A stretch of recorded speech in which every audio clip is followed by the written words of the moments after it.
As one man said, give me a big enough lever and I can move the world. I say, give me enough time and I can figure out any problem. But the problem is, we only have so much time on earth. So choose wisely what problems or problem you want to solve and go all in. Don't hold anything back. There's not a shortage of problems, but a lack of focus on any one of them. That's the problem.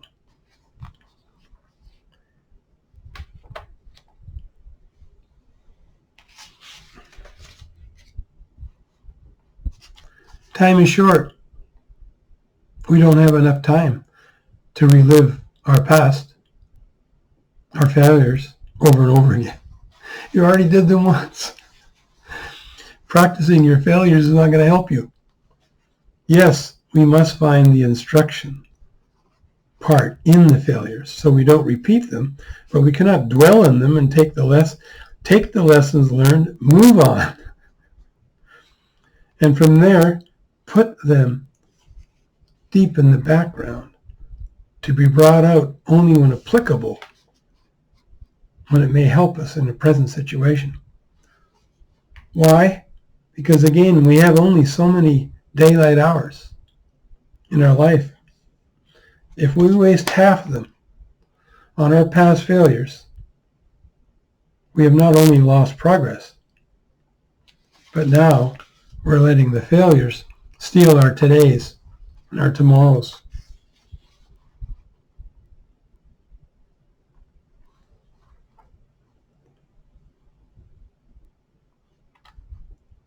Problem. The 80-20 rule at most would apply. 80% of your time should be finding and developing new ideas, and at most 20% of your energy rehearsing past failures to make sure you don't repeat them. But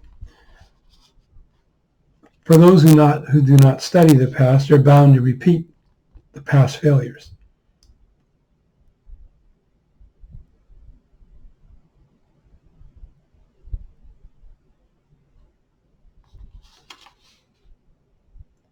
Some spend so much time on their past failures so that they could have been using those failures as stepping stones, but they allowed them to be sinking stones in their life. They didn't let the failures teach them. They let the failures crush them.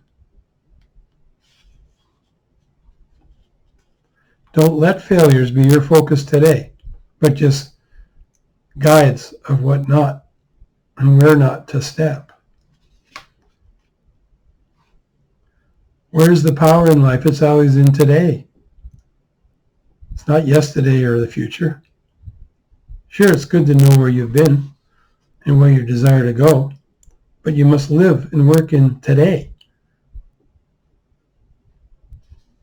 That is the key.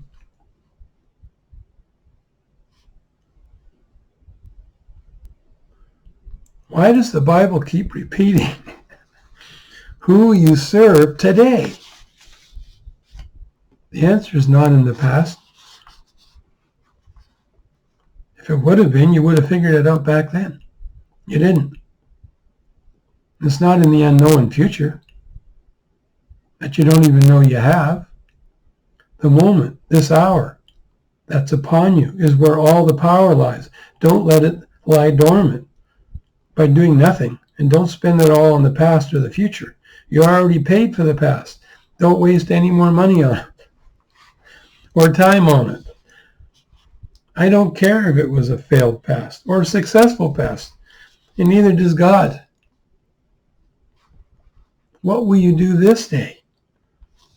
Who will you follow this day?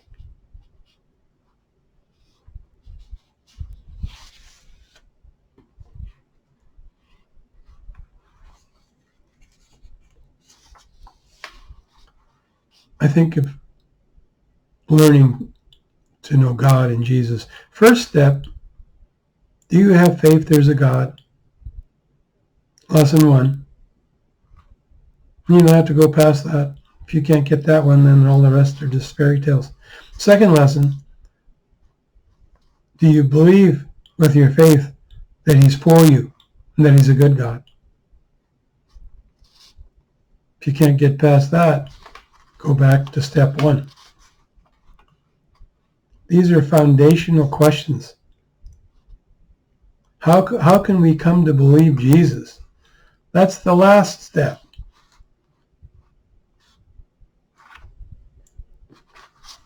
Trying to take someone to follow Jesus and they don't even think there's a God is like taking someone and trying to figure out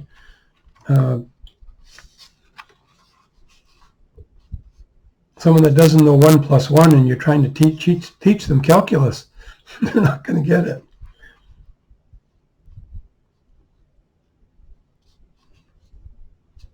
God says, I will give those into Jesus' hand. Jesus said, he has given me these men and women, and no man can snatch them out of there. They certainly had to believe in God to get to that place where God said, here, Jesus, I'm putting them in your hand. But we as Christians keep trying to teach calculus to the kindergarten class. It's the cart before the horse scenario. It's not going to happen. I know, of course, with God all things are possible, but not likely. They have to believe there's a God. And they have to believe he's for him to get to the level of Jesus. Saul who became Paul, who wrote most of the 2/3 of the New Testament, already had the foundation to believe. He believed there was a God, even though he had a screwed up version. Okay. He didn't just fall off the turnip truck. He was ready for Jesus. He already believed in God. He believed God was a good God, but he had it all screwed up.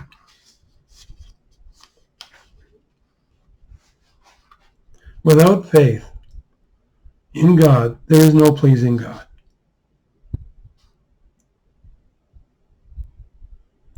People want to become king in their life, but they have not even learned how to be a servant yet.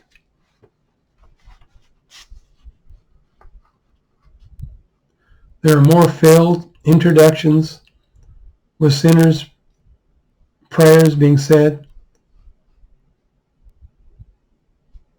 and they fall out because they didn't get the fundamentals. They didn't believe that there was a God and that he was a good God. How can someone be introduced to the Son of God when they don't believe he has a Father? Backwards.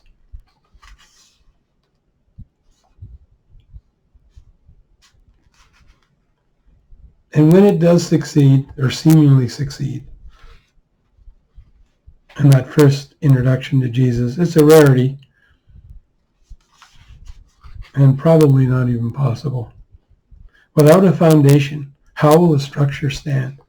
If God's not the foundation of the relationship with Jesus, how is that relationship going to work?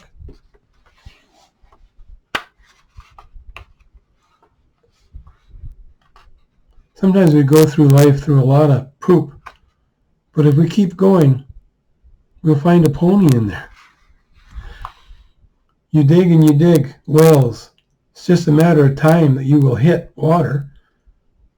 You start digging another hole. If you can't be honest with yourself, then you will fail. If you've fallen for an untrue story about yourself, then there's no way out. If you continue down that road, and you say, I bet just work a little bit harder at it. No, you're just going faster down the wrong road.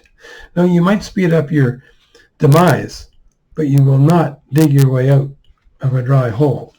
It has been said, if you are true to oneself, if you are true to yourself, you will not be false to any man, including God.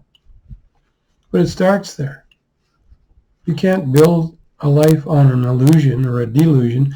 You're trying to get out of a trap you're in by going deeper in the trap, the hole.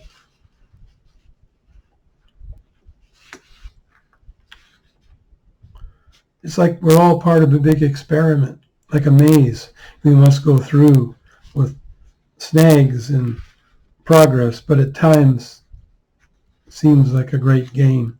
God says, come on, I'm rooting for you. Keep going. You can make it. He put you in the game to learn it and win it. Keep going. Continue, but not in a delusion. Get out of that. You can't fight your way out of a foundation that's just imagined. With no real foundation, whatever you try to build on it will not make it, except maybe in your imagination, which is a flimsy place. Start a sure foundation, not an imagined one. Then the sky's the limit. And at least you'll have fun and have a chance to reach the sky. One day, kiss the sky. Amen.